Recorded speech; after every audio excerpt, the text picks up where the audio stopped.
Renata Lorena, professora e coordenadora geral aqui do curso de Direito da Rede Unirb. E hoje nós vamos trazer uma importante temática para vocês, certo? Nós estamos vivenciando os últimos anos o pior. É uma pandemia que ainda hoje vem dizimando milhares de vidas, catástrofes e agora a guerra entre a Ucrânia e a Rússia. E para entender melhor essa temática, eu estou aqui ao lado do professor mestre em Relações Internacionais, o professor Murilo. Professor Murilo, como é que a gente consegue compreender melhor o que está acontecendo entre esses dois países? Professora Renata, primeiro é muito importante a gente entender não só o que está acontecendo agora, mas todo o processo histórico. Eu sempre defendo que um estudo, né, desses processos, eles são fundamentais para a gente entender como chegamos a tal ponto. Então, primeiro é importante a gente entender que o surgimento, né, a origem da Rússia, da unidade política russa, ela vem, né, de uma reunião, né, de povos eslavos na região de Kiev, que faz parte da Ucrânia, né, por conta do acesso, né, àquela região de comerciantes, né, e isso começa a surgir através de povos também, né, de origem viking, ou seja, os vikings, que através dos mares internos da Rússia, né, chegam até o Mar Negro para comercializar também seus produtos, e eles organizam politicamente os povos eslavos para surgir o que é chamado de Rus de Kiev, né? Rus porque era da dinastia Rurik, né? Então Rurik ele é um grande pilar, né, para construir essa unidade política, que a gente não pode chamar de Estado ainda, né, porque é do ano de 860 depois de Cristo. Então essa unidade russa, ela surge de Kiev, que é na Ucrânia, região da Ucrânia hoje. Então isso já dá um sinal para a gente em relação a por que, né, o presidente russo Vladimir Putin alega que a Ucrânia não existe como um país soberano, faz parte da própria Rússia. Então já é um grande indicativo. Uma outra informação importante é a forma de expansão territorial russa, né?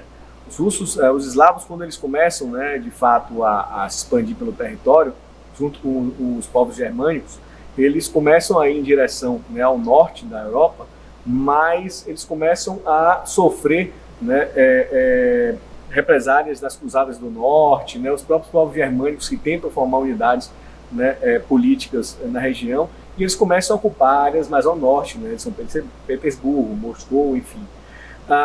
E esse estado ele vai se expandindo de uma forma diferente da Europa. Primeiro é bom frisar que a Rússia, ela, na sua formação, ela está sempre afastada da Europa, né, por conta, principalmente da religião, né? A Igreja Ortodoxa, diferente da Igreja Católica europeia, faz com que a Rússia não se integre a essa realidade europeia. Então, a forma de expansão russa, né, ela é centro-periferia, periferia-centro, né, ao contrário, ou seja, ela vem, né, dessas regiões satélites, né, a partir do centro, né, da unidade política, ao contrário dos europeus. Os europeus têm uma forma de expansão de metrópole colônias, né, se a gente pegar Portugal, né, com um caso mais próximo da gente, que é o próprio Brasil, né, Espanha, França, ou seja, eles se expandem através de colônia. A Rússia não, a Rússia sempre do centro se expande para a periferia. Então é outra forma da gente entender por que a Rússia começa, né, a se expandir dentro dessas regiões periféricas, e a Ucrânia é uma dessas regiões. Então a perspectiva histórica é sempre muito importante para a gente entender esse processo. E se a gente pensar na Ucrânia, durante, aí dando um salto histórico, né, o período de Guerra Fria da União Soviética, o presidente Nikita Khrushchev, que nasceu na região próxima da Ucrânia, na fronteira entre Rússia e Ucrânia, e ele cede a região da Crimeia, que foi, né, um fruto de disputa em 2014, que os russos ocuparam de fato a Península da Crimeia, que é o sul da Ucrânia. Então, ele, durante o regime soviético, Khrushchev, em 1954, cede a Crimeia de presente à Ucrânia.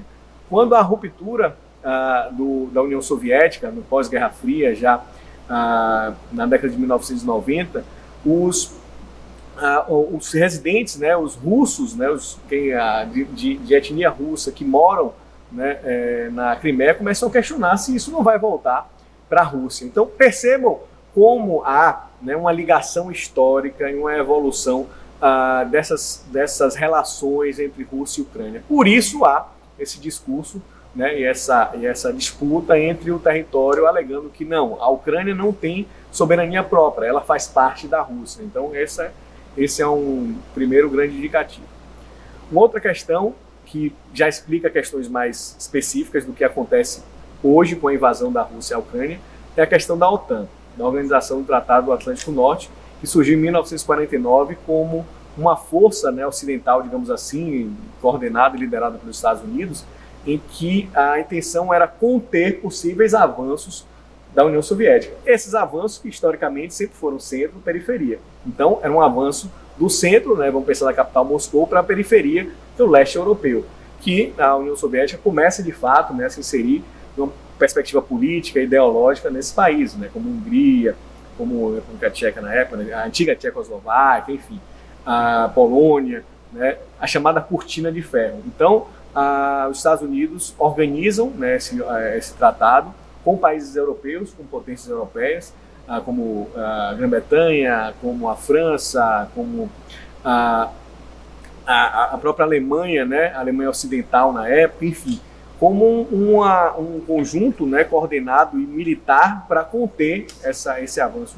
E quando a União Soviética acaba, né, esses países que começam a se tornar independentes e sem relação com a União Soviética, agora a Rússia, começam a ser assediados pela OTAN para fazerem parte dessa OTAN. Então, o que o presidente Vladimir Putin alega é que os Estados Unidos, através da OTAN, está buscando uma forma de gerar uma pressão territorial, né, ou seja, cercar a Rússia, né, com bases militares, né, com mísseis. Tudo isso, segundo o presidente Vladimir Putin, é uma ameaça à segurança russa e que ele não vai permitir. E a Ucrânia é um desses países que sempre ficou na corda bamba de convite da OTAN, que quase se legitimou a afiliação da Ucrânia à OTAN, mas, enfim, isso não ocorreu, mas esses assédios continuaram. Então, para evitar que isso acontecesse também na Ucrânia, como argumento, o presidente Vladimir Putin decidiu invadir a Ucrânia. Então, em resumo, para a gente entender esse processo, né, a Rússia invade a Ucrânia dentro dessa negação de uma soberania própria e dessa necessidade de dar uma resposta à expansão da OTAN. Muito obrigada pelas explicações. Acredito que com esse panorama político, social e econômico, a gente consegue perceber as repercussões, né, de tal conflito, e não poderíamos estar em um cenário melhor. Estamos aqui realizando essa gravação no teatro da Unirb.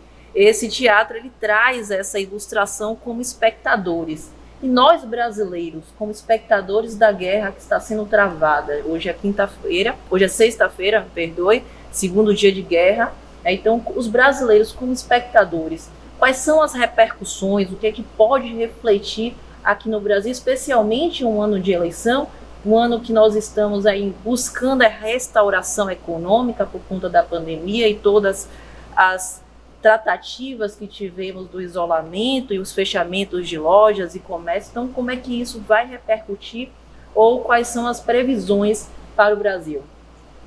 Essa é uma questão que vem sempre à nossa mente quando explode uma guerra em outro lugar, o que é que isso pode impactar na nossa realidade, no nosso dia a dia. Primeiramente, a gente tem que entender que os países eles não sobrevivem sozinhos. Eles precisam, né, comercializar com outros países, eles precisam de recursos que outros países produzem e esse país específico não produz, enfim. Então o comércio internacional é algo que é sempre essencial, né, para a existência de todos os países dentro dessa economia global. Para o Brasil, o que é que isso impacta? Né? Parece que está muito longe, muito distante da nossa realidade, mas vamos pensar o seguinte: a Rússia é grande fornecedora de gás natural para a Europa, principalmente para a Alemanha. A Alemanha é extremamente dependente desse gás. Tem uma série de gasodutos que passam pela Ucrânia. Né? Então, quando você tem uma situação de que há uma limitação no fornecimento desse gás, né, o preço da energia, né, dessas fontes energéticas, eles aumentam no mercado internacional. Né, porque se você tem uma redução de oferta, você acaba aumentando o preço dessas fontes. E isso vai impactar no gás natural, né, no nosso gás especificamente, e no petróleo, né, que é uma fonte energética também muito relevante. Então, a tendência, se essa guerra se prolongar, que a gente já tem nos próximos dias, aumentos no preço do combustível. Tá? E um outro fator importante é com relação a alimentos. Por que alimentos? Porque a gente tem na nossa pauta de importação, né, a compra de fertilizantes dessa região da Ucrânia, da Rússia.